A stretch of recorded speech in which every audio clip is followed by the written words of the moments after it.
Bonjour à tous. Toujours un plaisir d'ouvrir la parole avec vous. Aujourd'hui, c'est un plaisir un petit peu mêlé de certaines craintes. Pourquoi? Parce que le passage que je suis appelé à traiter est un passage avec... D'abord, il y a beaucoup de choses dedans. Alors, je vais essayer de rester court.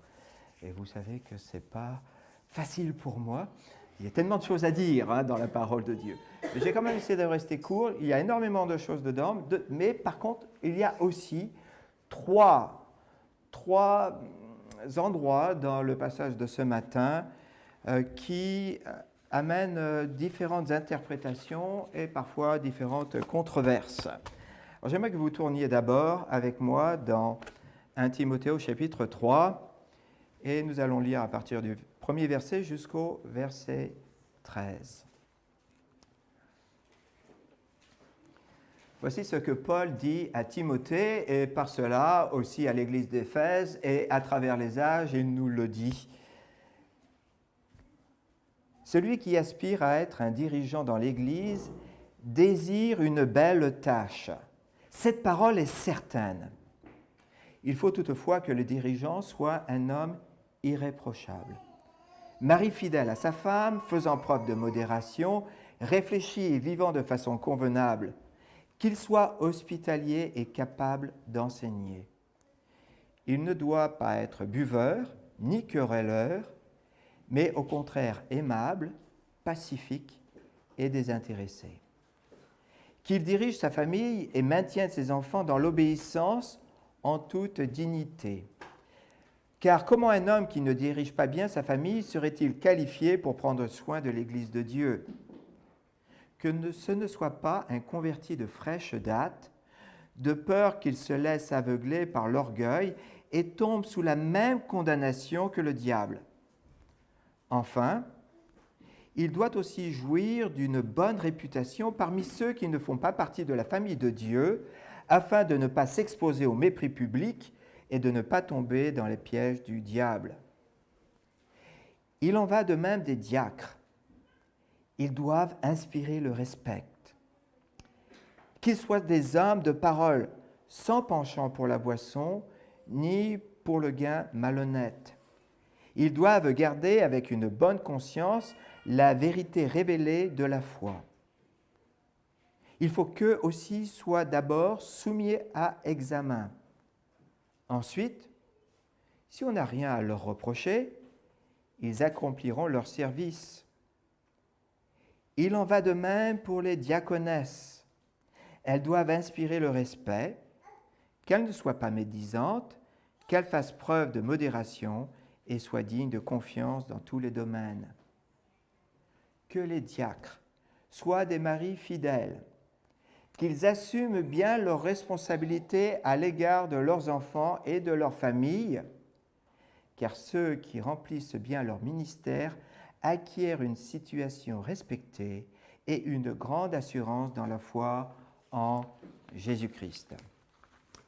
Alors, il est clair que si vous avez suivi dans votre Bible, dans une autre traduction, peut-être que vous avez déjà repéré des points de controverse. Nous allons les voir dans quelques instants. Mais d'abord, il faut noter que comme toute organisation composée d'êtres humains, l'Église a besoin d'être dirigée et organisée. Ce matin, nous allons parler de ceux qu'on peut appeler responsables. On va voir, ils peuvent être aussi appelés pasteurs ou anciens. Et ceux qui sont leurs assistants, que l'on peut aussi appeler diacres. Alors, d'abord, concernant les responsables d'Église, ça mérite une petite explication des termes, parce qu'il y a plusieurs mots qui sont utilisés, à mon sens, pour désigner les mêmes personnes, mais avec, si vous voulez, des aspects différents de ce que la personne est appelée à faire, qui sont reflétés dans les mots différents qui sont utilisés.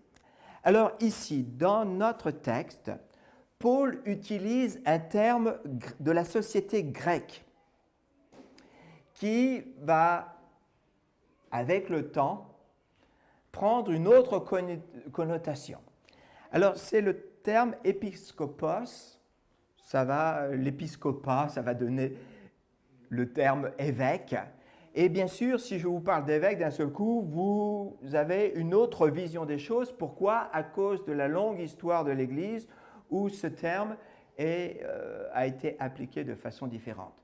Mais ce qu'il faut que vous compreniez, c'est que Paul, selon les endroits, utilise le terme évêque ou utilise le terme ancien. Et semble-t-il de façon interchangeable. Alors, comment est-ce que je peux dire cela? Bien, c'est qu'au chapitre 5 du même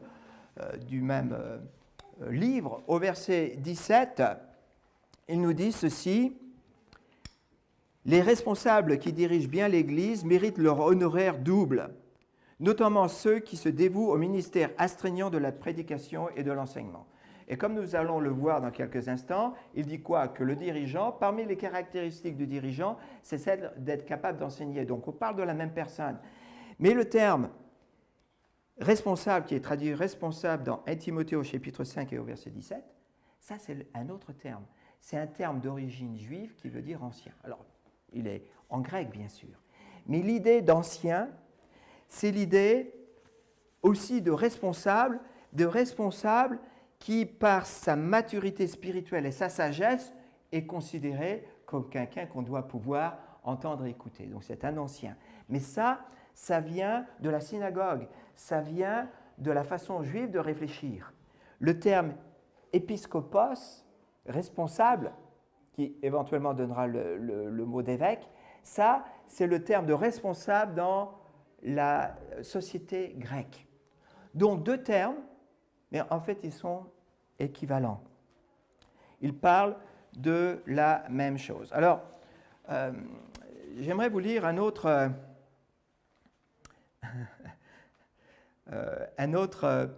texte pour le prouver, au cas où vous auriez encore des doutes.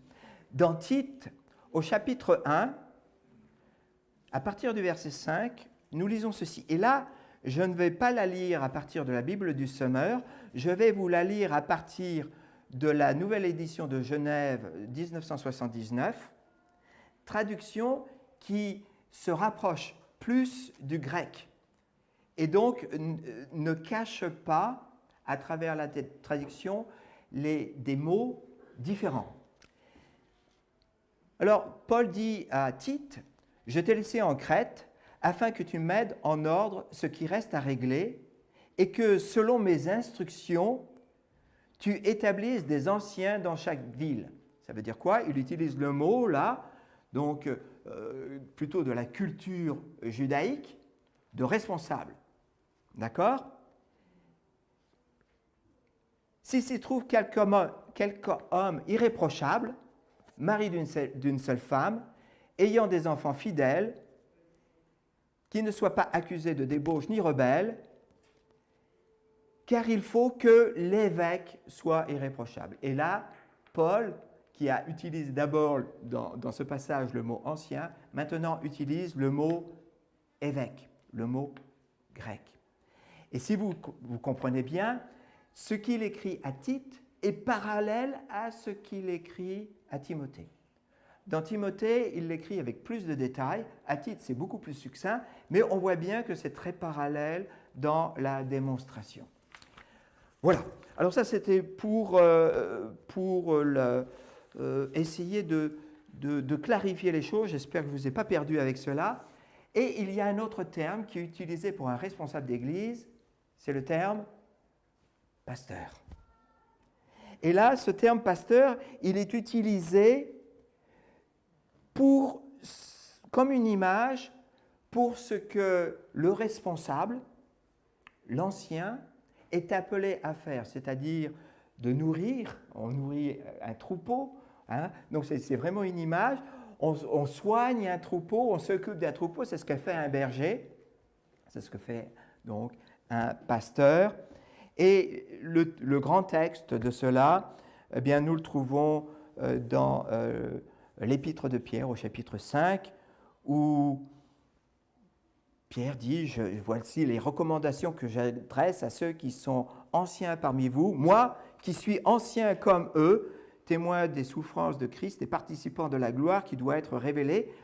Prenez soin du troupeau de Dieu qui est sous votre garde, en veillant sur lui non par contrainte mais de bon gré. Faites-le non par recherche d'un gain mais avec dévouement, non en dominant sur ceux qui vous sont confiés, mais en étant les modèles du troupeau. Et lorsque le souverain berger apparaîtra, vous recevrez la couronne de gloire qui ne perd jamais son éclat. Donc, le pasteur, c'est quoi? Le berger du troupeau, mais en fait, il est un sous-berger, parce que le véritable berger du troupeau, le grand berger, le souverain berger, c'est Jésus-Christ qui, un jour, va revenir et récompensera les chrétiens pour ce qu'ils ont accompli, et en particulier pour la tâche des pasteurs. Il y a aussi une couronne de gloire pour ceux qui ont servi à cette tâche avec fidélité. Alors, voilà, on va laisser ces questions un peu techniques. J'espère que ça ne vous dérange pas, mais au cas où vous compreniez, vous ayez des difficultés, est-ce que bien, le dirigeant, c'est différent que le pasteur, c'est différent que l'ancien? Non. C'est juste des façons différentes de dire les choses avec des angles un petit peu différents selon les personnes à qui cela est adressé. Alors maintenant, revenons dans notre texte. Paul va distinguer donc dans notre texte ce matin entre ceux qui sont les responsables, les pasteurs, les anciens si vous voulez, et les assistants. Et les assistants qui sont appelés dans le texte grec diakonos, donc ce qu'on a appelé maintenant de diacres. Alors, notez bien, et c'est ça qui est très surprenant. Je ne sais pas si vous vous laissez surprendre par la parole de Dieu, mais j'essaie toujours d'y arriver sans espèce d'a priori, mais quand même en me disant, et qu'est-ce qu'il essaie de dire? Mais pourquoi il me le dit comme cela? Et on se laisse surprendre, car les qualifications qui vont ressortir dans les deux cas, que ce soit pour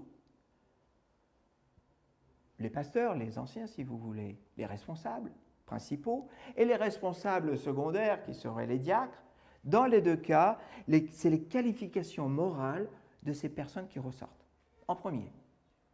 C'est assez étonnant. Et la deuxième chose, j'espère que vous avez déjà noté, c'est que les qualifications qui sont demandées, les qualifications morales qui sont demandées aux responsables principaux, anciens pasteurs, et aux responsables, j'aime pas trop le terme secondaire, mais plutôt aux assistants, ce sont les mêmes qualifications morales qui sont demandées. Alors les mots sont un petit peu différents, mais c'est la même chose. Demande de bien traiter sa famille, de bien s'en occuper. Il demande d'être des hommes qui ne sont pas portés sur le vin, qui ne sont pas portés sur l'argent, etc., etc. Vous voyez les mêmes qualifications qui apparaissent, avec différences notables. C'est que pour ceux qui dirigent, ils doivent pouvoir enseigner. C'est primordial parce que ça va être leur rôle, un des rôles principaux qu'ils vont avoir, alors que pour les autres, ils sont plutôt mis dans des positions de service et la capacité d'enseignement n'est pas soulignée. C'est pas mal non plus, ils sont capables d'enseigner, bien sûr. Alors, troisièmement, nous allons maintenant faire assez vite, j'espère, et voir les caractéristiques principales énumérées par Paul en notant trois sujets. Donc c'est là que je m'attarderai un peu plus. Trois sujets qui causent difficulté. Difficulté d'interprétation et souvent débat. débat dans les églises. D'abord, Paul dit que aspirer à être dirigeant dans l'Église, c'est désirer quelque chose de beau, de quelque chose d'important. C'est désirer œuvrer pour Dieu, c'est désirer œuvrer pour le bien de la communauté. Et c'est donc quelque chose de nécessaire et d'important. Et Paul le souligne en disant « cette parole est certaine ». Le Seigneur Jésus avait ces phrases aussi, « en vérité, je vous le dis ». Alors, lorsqu'il disait cela, il fallait vraiment prêter attention. Lorsque Paul vous dit « cette vérité est certaine », il dit « attention, attention, être dirigeant, c'est quelque chose d'important, c'est quelque chose de beau, c'est quelque chose de noble, c'est quelque chose dans lequel on a le droit de désirer, cela quelque chose qu'on a le droit d'aspirer, mais il y a des exigences. La première exigence, c'est que ça soit un homme irréprochable. Et après, je vous suggérerai que tout ce qui est dit après, eh bien, en fait, c'est une explication de ce que ça veut dire être irréprochable. Être irréprochable, eh bien, c'est avoir avec votre voisinage un certain respect. Les gens pensent que vous êtes quelqu'un de bien. Ils ne sont peut-être pas du tout d'accord avec ce que vous pensez, ce que vous dites, mais ils disent, bon, cette personne, c'est une personne respectable, etc., etc. Être irréprochable, c'est être quoi? Il commence en disant « mari fidèle à sa femme ». Alors ça, c'est dans ma traduction du Sommeur. Un mot à mot, c'est mari d'une seule femme. Et là, eh bien, ça nous envoie dans la première controverse. Comment est-ce qu'on explique que, eh bien, d'être mari d'une seule femme? Alors, attendez, je range tous mes papiers, hein, autrement je vais avoir du mal à vous expliquer correctement les choses. Fidèle à sa femme. Pourquoi est-ce que ce critère arrive en premier? Il faut comprendre que dans la société hyper sexualisée et immorale de notre temps, c'est pas ce que j'allais dire, d'Éphèse, mais en fait, quelque part, je pense qu'il y a une certaine concordance. L'infidélité et l'adultère étaient très répandus.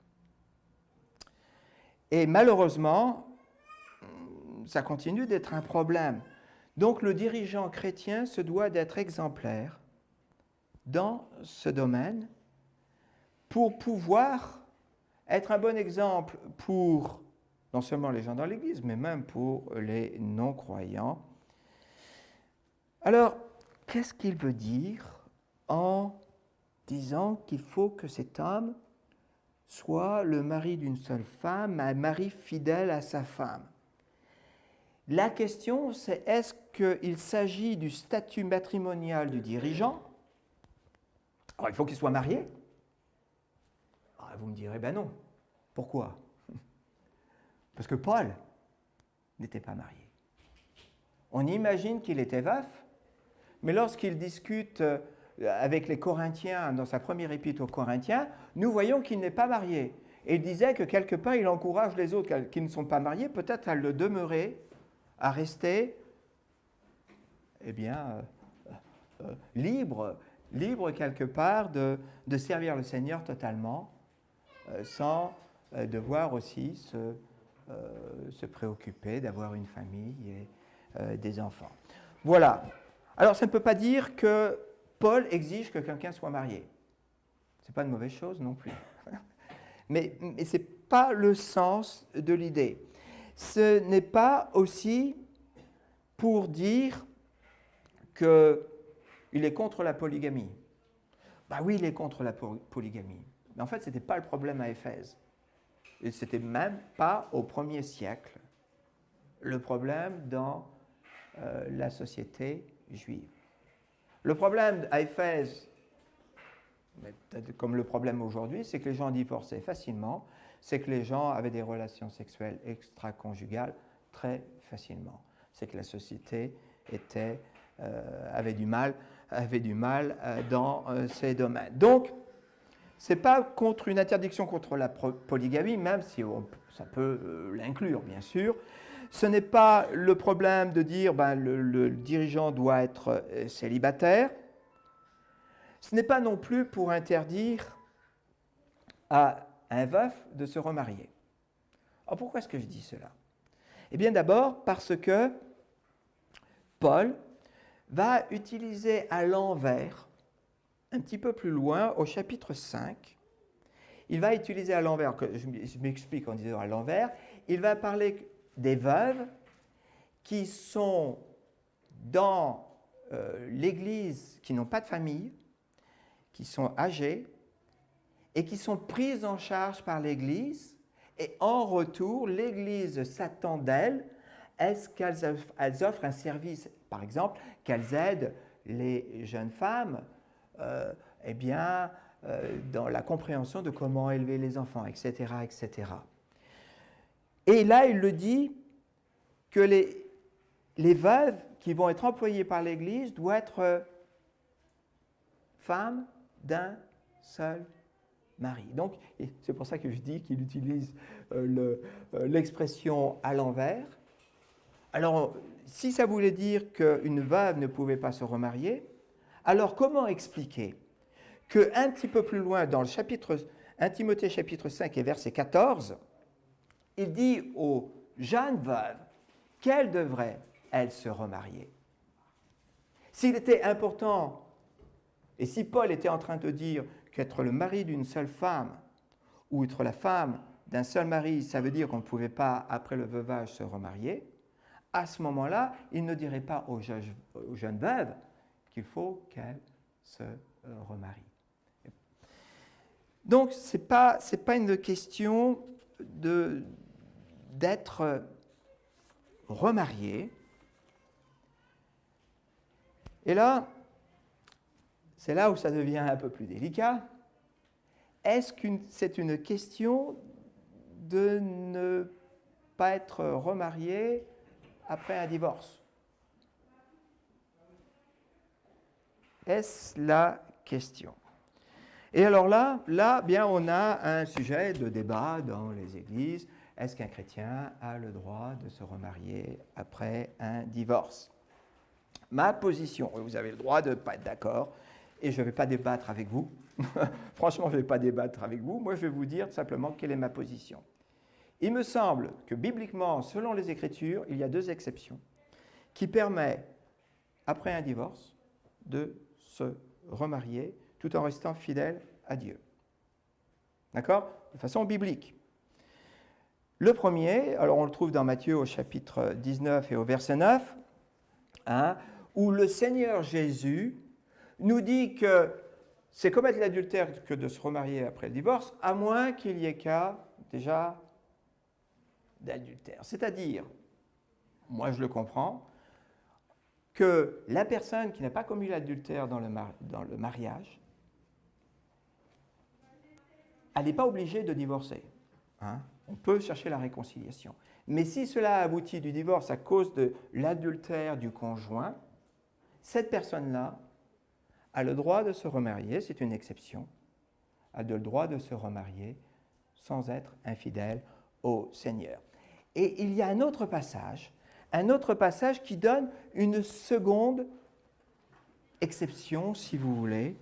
J'aimerais lire celui-là, quand même, que vous puissiez le voir, dans 1 Corinthiens, au chapitre 7, et au verset 14. Alors, vous connaissez la situation, là.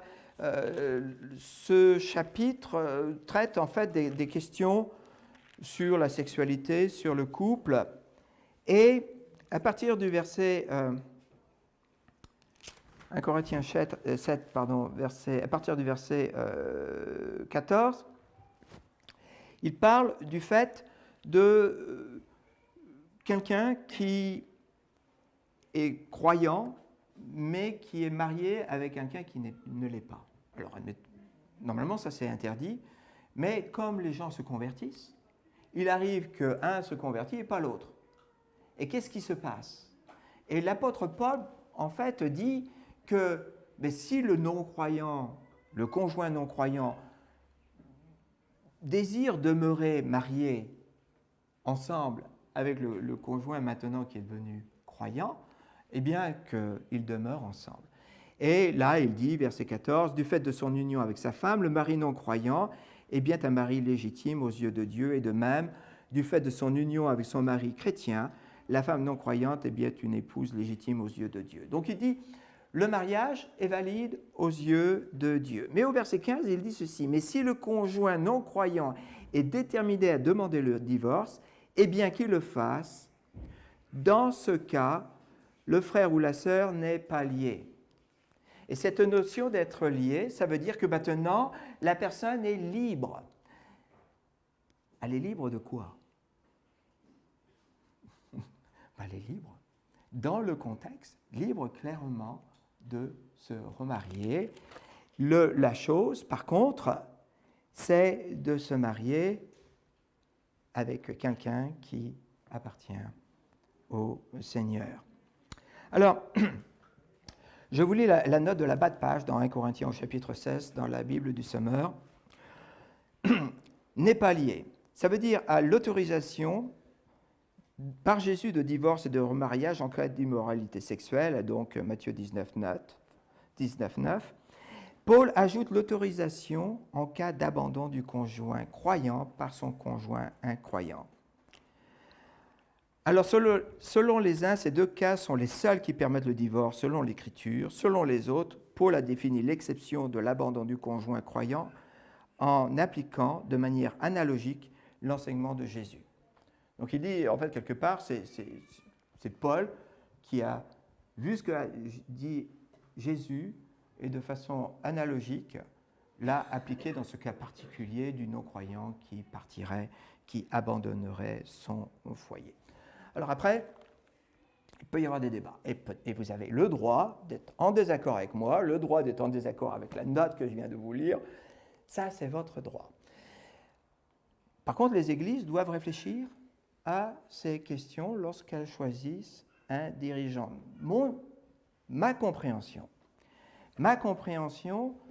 c'est que quelqu'un pourrait être remarié après être passé par un divorce et toujours devenir responsable dans une église, reconnu comme responsable dans une église, mais dans des cas bien particuliers. Dans le cas, bien sûr, si le divorce est arrivé avant sa conversion. D'accord? Dans le cas aussi où si son épouse, ça serait son épouse dans ce cas-là,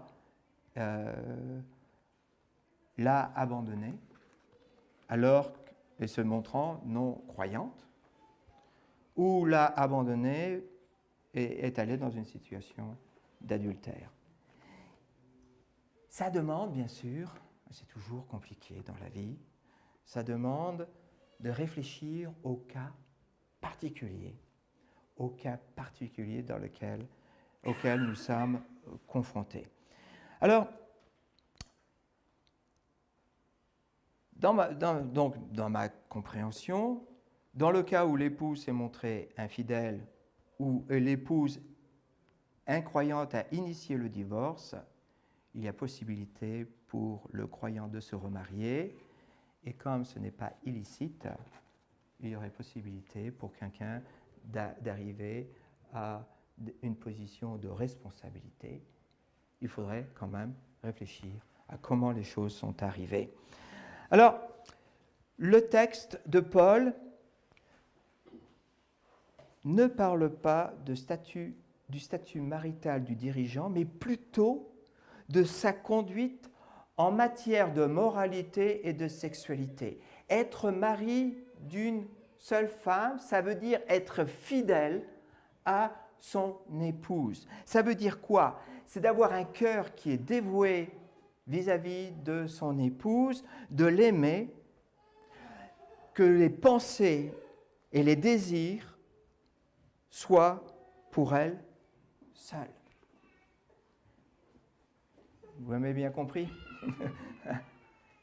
C'est donc une façon de vivre où on ne considère pas les autres comme maintenant des potentiels d'amour secondaire ou tertiaire ou je ne sais trop quoi. C'est être fidèle dans son cœur, dans ses pensées, dans ses désirs, dans son amour, fidèle vis-à-vis de son épouse. C'est le premier critère qui apparaît. Pourquoi? Parce qu'aujourd'hui, comme en temps, c'est vraiment là où Satan peut faire tomber quelqu'un de façon qui est désastreuse, bien sûr, pour le couple, désastreuse pour la famille s'il en a une, mais désastreuse aussi pour le témoignage, désastreuse pour l'Église. C'est un contre-exemple consternant et sur lequel on ne peut pas véritablement passer. Alors, il continue, et là, on va essayer de faire un petit peu plus vite. Il nous dit quoi? Alors, mari d'une seule femme, il faut qu'il soit sobre. Hein? Sobre, ça peut être traduit maître de lui-même. Il faut qu'il soit réfléchi ou sensé, selon les traductions.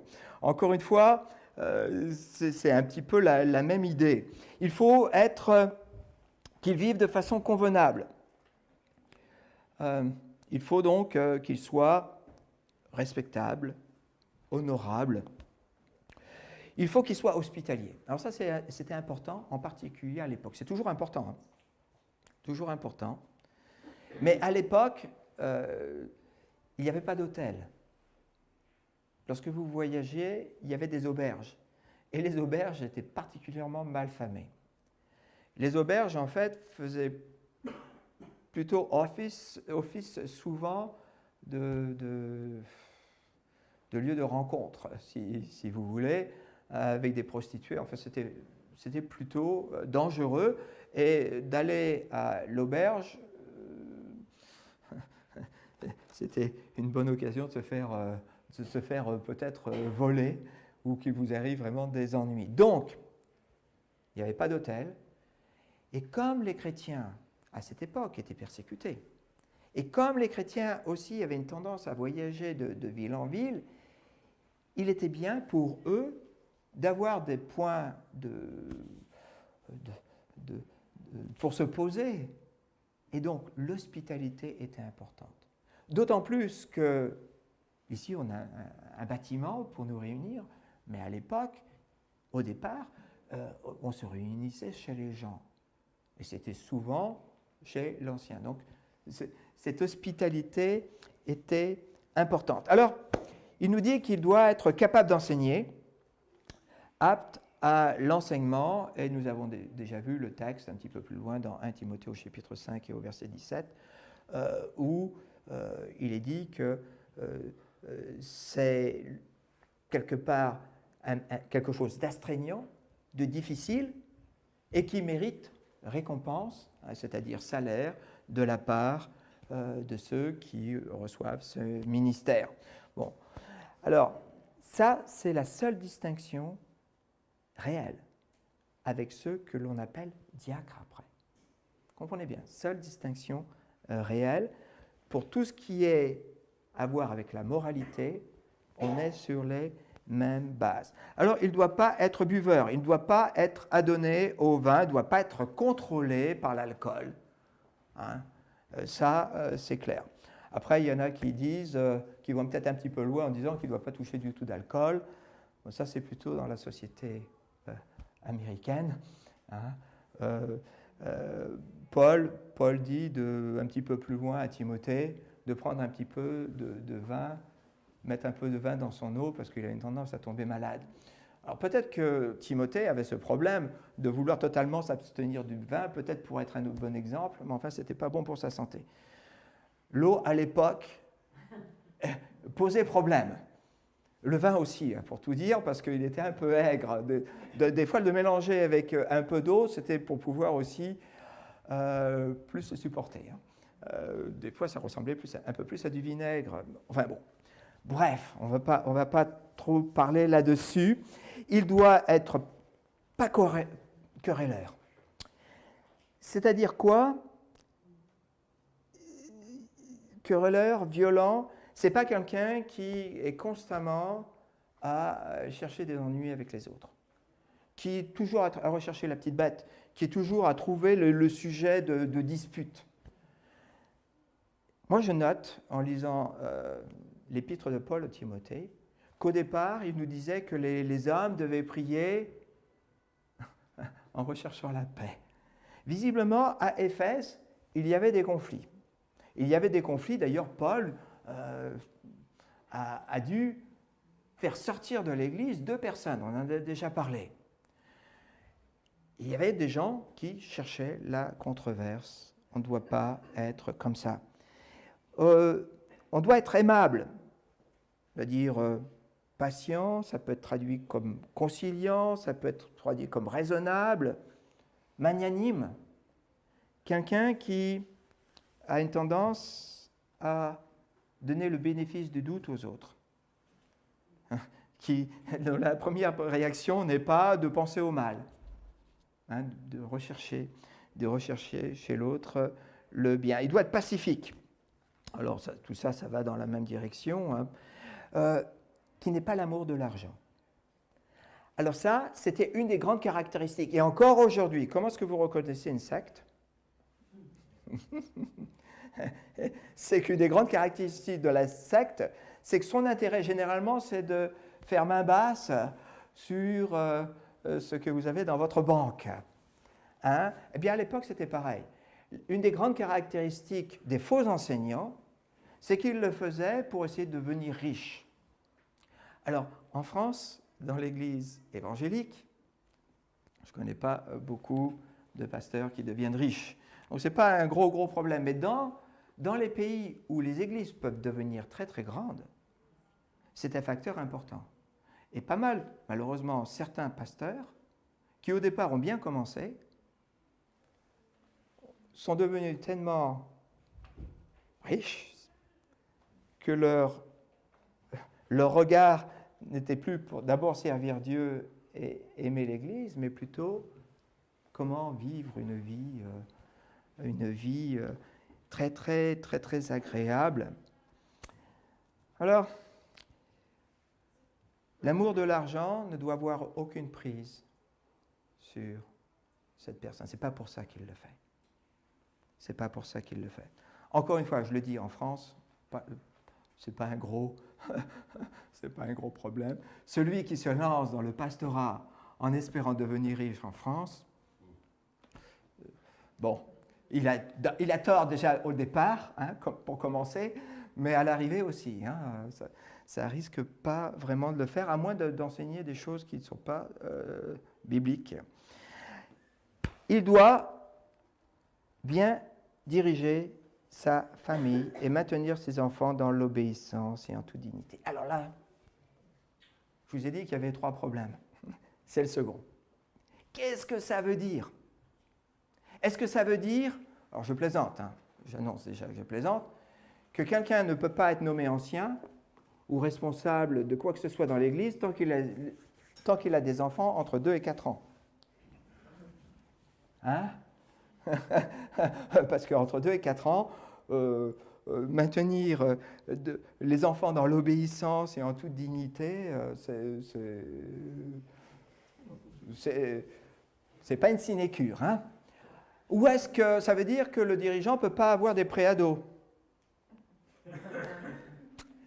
Alors, c'est mieux si le dirigeant n'a pas d'enfants tout de suite, ça résout tout de suite le problème. Mais s'il a des enfants, il va passer par des moments où ça va être un peu compliqué. Et si à la seconde où ça devient compliqué, on lui dit « mais tu as des problèmes avec ton gosse, tu ne peux plus être dirigeant », là on a un problème. Non, bien sûr que non. Ça veut dire quoi ça?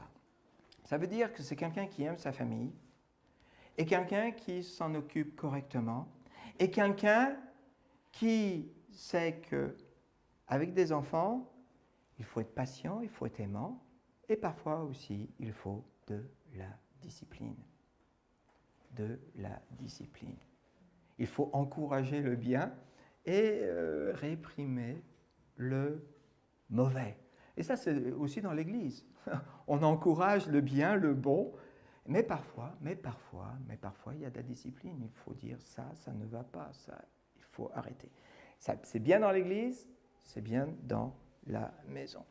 Alors, lorsqu'on lit, et c'est là où là ça devient un petit peu compliqué, lorsqu'on lit le passage qui est parallèle, vous vous souvenez, il y avait un passage parallèle dans Tite, eh bien, on se retrouve avec un problème. Et j'évite, je suis un peu embêté de le souligner, mais dans Tite, au chapitre 1, au verset 6, il nous dit que celui qui va être ancien, responsable, il faut qu'il soit irréprochable, donc là on est pareil, mari d'une seule femme, on est pareil, ayant des enfants fidèles. Ça veut dire quoi? Des enfants fidèles, ça peut être compris de deux façons. On peut comprendre le texte d'une façon, alors, active ou passive. Parce qu'en fait, c'est un mot qui peut être compris de façon active ou passive. Et si c'est de façon active, ça veut dire croyant, fidèle, il croit dans le Seigneur. Ça veut dire que si vous avez un gosse qui refuse d'aller à l'école du dimanche, qui refuse de venir à l'église d'un seul coup, vous ne pouvez pas être croyant. Ben, l'enfant, s'il est assez jeune, il ne va pas avoir le choix. Mais à l'adolescence, et encore plus à l'âge adulte, lorsqu'il n'est plus dans votre foyer, est-ce que cela se bat jusque-là? Et moi, je vous dirais ceci. Tant que l'enfant est sous votre responsabilité dans le foyer, il faut tout faire, bien sûr, pour qu'il comprenne l'amour de Dieu, la grâce de Dieu et qu'il vienne à Christ. Mais rien n'est garanti, les amis. Rien n'est garanti. Parce que chaque personne est différente. Et il y a ceux qui, lorsqu'ils étaient enfants, étaient avec un cœur pour Dieu, et plus tard, dans leur vie, se sont éloignés. On connaît tous des cas comme cela. Alors ça, c'est la première façon d'interpréter en disant qu'il faut que l'enfant soit croyant. Mais l'autre façon d'interpréter au passif, si on prend le terme au passif, c'est donné dans la Bible du Sommeur. Il faut que ces enfants soient dignes de confiance. C'est-à-dire qu'on ne puisse pas les accuser d'inconduite ou d'insoumission. Donc ça veut dire qu'ils vivent dans la maison en respectant leur père, en respectant leur mère, pour pas que ce soit un mauvais signal pour toute l'Église et pour dehors. Mais la foi, les amis, c'est Dieu qui la place dans le cœur de l'homme et de la femme. Et vous avez beau tout faire de votre côté pour nourrir la foi potentielle de cette personne, ultimement, c'est sa responsabilité. Et je pense, là je vous dis le fond de ma pensée, je pense que de reprocher à un pasteur, à un dirigeant, ce que les enfants adultes vont faire après est totalement injuste. Parce que qui sait aussi ce qui va se passer avec ces enfants adultes? Ce n'est pas parce qu'ils s'en vont pendant un moment et font des bêtises et choisissent des voies qui chagrinent tout le monde. Ça ne veut pas dire que c'est pour toujours. Il faut continuer de prier pour cette personne et de prier, bien sûr, pour le pasteur et pour son épouse qui vivent des moments qui sont absolument difficiles. Alors, je vous ai parlé donc du deuxième sujet qui cause un peu de difficulté. Continuons. Alors, maintenir ses enfants dans l'obéissance et en toute dignité, selon l'épître de Paul à Timothée. Et puis après, il rajoute deux choses. Deux choses, quoi? Il ne faut pas que ce soit un nouveau converti. Il ne faut pas que ce soit un nouveau converti. Pourquoi? Ben, ça se comprend. Un nouveau converti n'a pas trop d'expérience. Et franchement, pour pouvoir être responsable, il faut avoir une certaine expérience. Expérience de la vie en général, mais aussi expérience dans ce que la vie d'Église. Et cela demande un peu de temps. Cela demande aussi une bonne compréhension des Écritures. Et lorsqu'on est jeune dans la foi, on est enthousiaste. Et ça, c'est très, très bien. Il faut nourrir cet enthousiasme. Parfait pour l'enthousiasme, mais parfois, on n'a pas le recul nécessaire, on n'a pas vu assez de choses pour pouvoir gérer les situations, pour pouvoir avoir une compréhension de comment agir dans certaines situations. Alors, pas être un nouveau converti, pourquoi? Parce que là, on risque de tomber dans le piège. Et là, encore une fois, selon vos traductions, alors ça, ce n'est pas un gros problème, hein, selon vos traductions, certaines traductions donnent l'impression que si vous êtes enflé d'orgueil, vous tombez sous le jugement de Satan. C'est-à-dire c'est Satan qui va vous tomber dessus. Mais ce n'est pas ce que la véritable interprétation du texte veut dire. Non, vous allez tomber sous un jugement qui va être le même que celui de Satan. Pourquoi? Parce que Satan, lui aussi, est tombé dans l'orgueil et il a voulu être Dieu à la place de Dieu. Donc, il va recevoir un jugement. Et donc, le péché d'orgueil est un péché absolument terrible. Si vous vous souvenez, l'apôtre Paul disait que Dieu avait permis quelque chose dans sa vie qui était vraiment difficile et il demandait à Dieu de l'enlever. Et la réponse de Dieu, c'était que ouais, ma grâce te suffit, mais la réponse de Dieu aussi, c'était que quelque part, c'était une façon aussi que Paul reste humble. Que Paul reste humble. Alors, c'est difficile à entendre, hein, mais il ne faut pas que ce soit un nouveau converti. Ça, Paul dit ça à Timothée. Et aussi, il faut que la personne jouisse d'une bonne réputation. C'est un peu normal, hein, on veut que les personnes du dehors, même si elles sont en désaccord avec votre façon de penser, vous ne pensent pas aussi que vous êtes quelqu'un d'abominable. Alors, je ne sais pas pour vous, les amis, mais moi, lorsque je lis tout ce qui est demandé,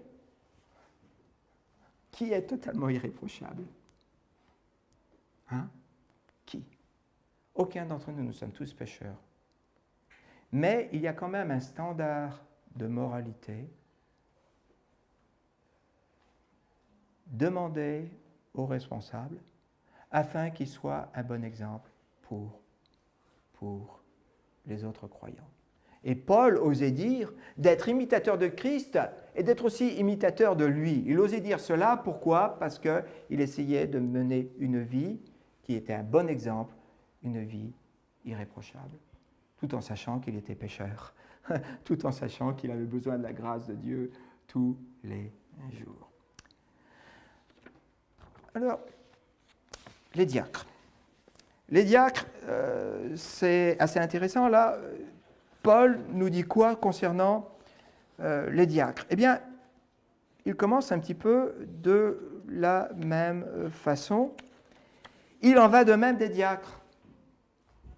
Quand il dit « il en va de même des diacres », il dit les caractéristiques générales qui s'appliquaient aux anciens, aux responsables, aux pasteurs, ça s'applique aussi quelque part pour les diacres. Et donc il commence à dire qu'ils doivent inspirer le respect.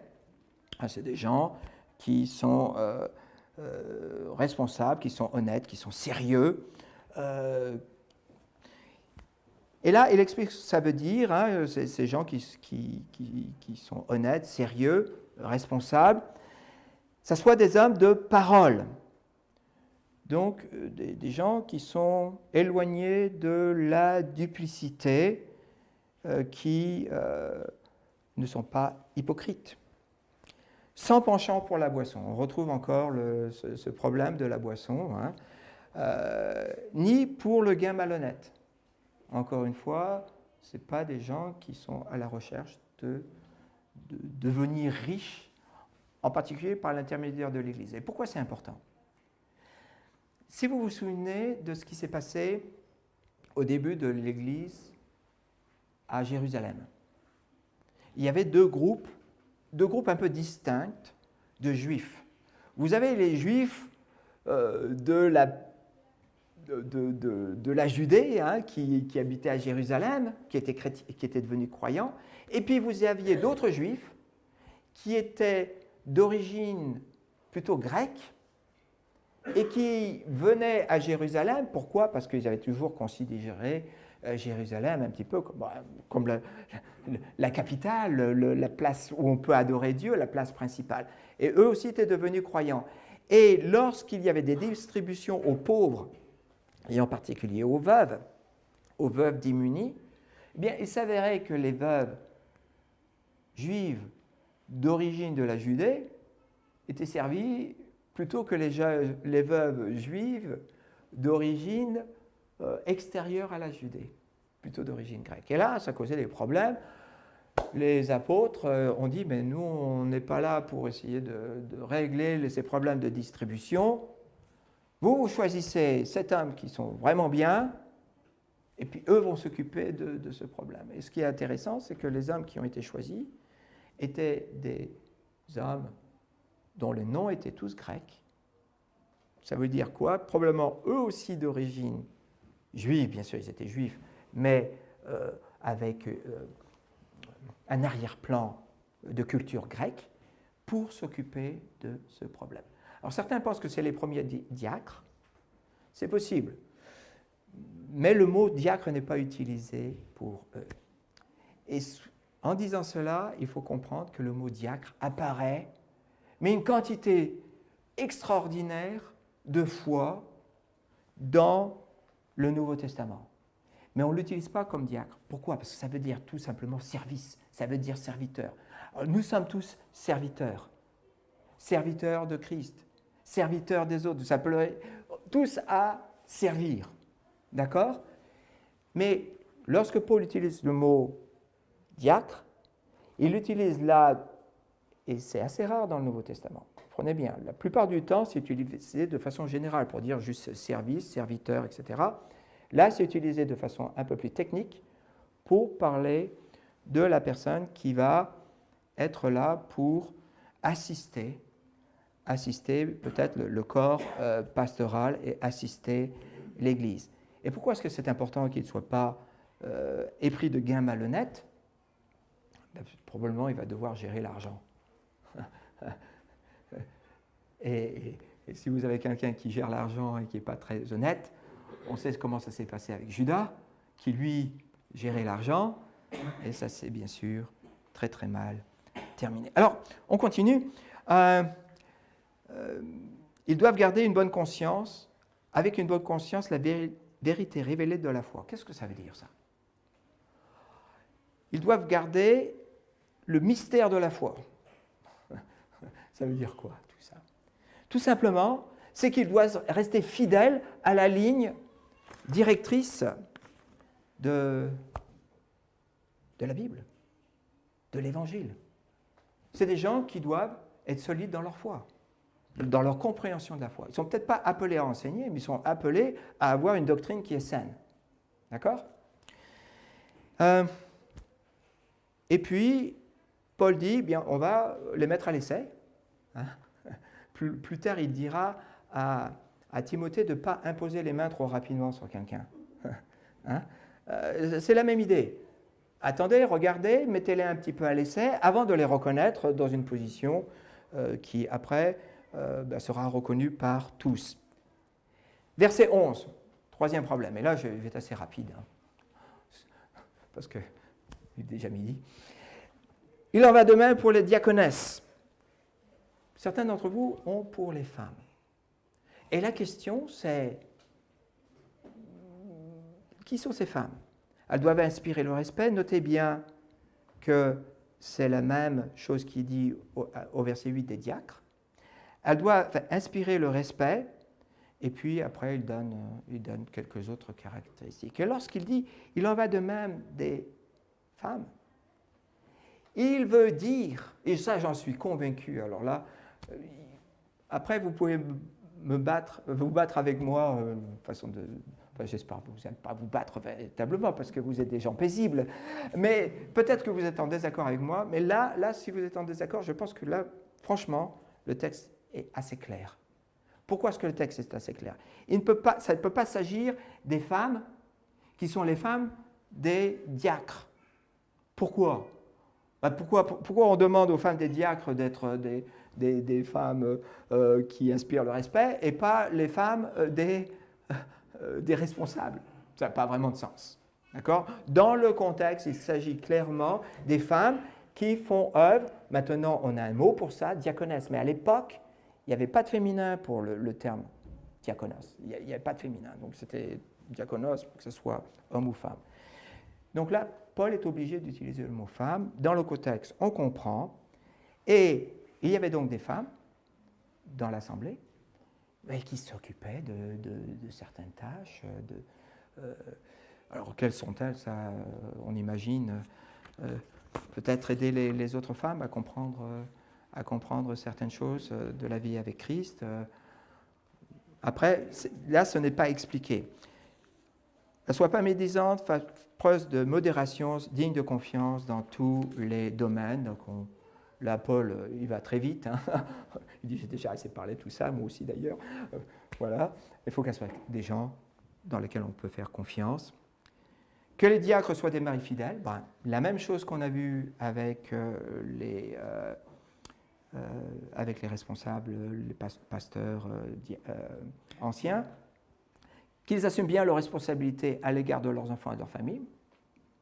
Même chose concernant les Anciens. Et on termine, car ceux qui remplissent bien leur ministère acquièrent une situation respectée, c'est-à-dire respectée par les autres, c'est quelque chose de bien, peut-être même une situation que Dieu remarque, et une grande assurance dans la foi en Jésus-Christ. En servant Jésus-Christ de façon juste, on peut grandir aussi dans la foi. Alors les amis, nous sommes tous appelés à servir Dieu complètement. Quel que soit notre arrière-plan, quel que soit notre parcours, quelle que soit notre connaissance. Dieu en appelle certains à aller plus loin. Et il demande que leur vie sur tous les aspects, soit des vies rangées, des vies qui sont bonnes, des vies qui apportent honneur à Dieu et qui soient respectées, non seulement par les chrétiens, bien sûr, qu'ils puissent servir d'exemple aux chrétiens, mais aussi des vies qui n'apportent pas l'opprobre sur l'Église par les gens du dehors. Sans l'aide de Dieu, c'est mission impossible. Nous allons prier. Seigneur, nous voulons te bénir et te remercier. Tu as plein d'instructions pour nous. Et Seigneur, parfois, il est tellement facile de se concentrer seulement sur la partie enseignement de la responsabilité. Et c'est une responsabilité bonne et importante. Mais Seigneur, donne-nous de nous rendre compte que chacun d'entre nous est un exemple pour les autres, bon ou mauvais.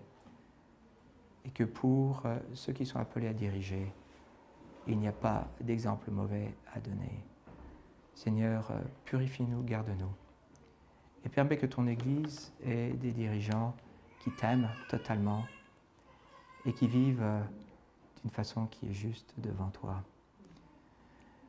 Et nous te remercions pour les dirigeants dans cette communauté. Seigneur, bénis-les, garde-les, protège-les des attaques du diable, protège-les des tentations qui pourraient les déstabiliser et apporter sur eux-mêmes et sur l'Église la confusion. Seigneur, merci. Et merci pour ton amour et ta grâce en Christ Jésus. Amen.